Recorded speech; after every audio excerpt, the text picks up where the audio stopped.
How to change payment method on Amazon Prime Video. Now, if you want to change your payment method in Amazon Prime Video, you just simply need to open the website of primevideo.com, and once you do that, you are gonna see your profile if you have logged in to your account.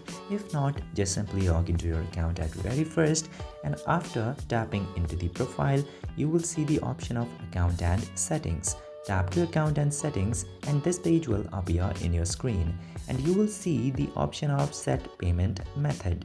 Tap to set payment method and you will see the payment method that you have currently in your Amazon, and from here you just simply need to tap to this add a new payment method option and enter a new payment system. In here you can enter a new credit card or debit card information, and once you add a new payment method, just simply delete the old payment method that you were using and make the new one primarily usable in Amazon Prime. And this is how you can very easily change the payment method in Amazon Prime.